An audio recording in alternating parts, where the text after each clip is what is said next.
It's a nice full length mirror right here. Hey. Got a nice little couch getting ready area right here. What are you doing? Are you excited? Yeah. So we have 2 closets and tons of drawers in here. Hair dryer. We have a whole nother closet right here. And then we have our patio. Let me put my purse down real quick. So yeah, I'm gonna zoom out just a little bit. It's not a huge room. This is just a normal balcony.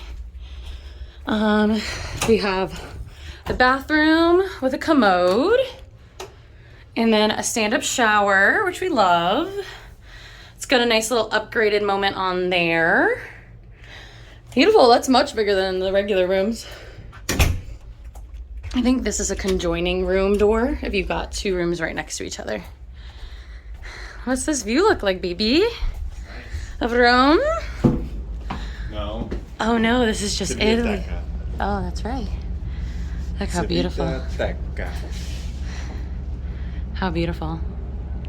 Guys, I'm so excited.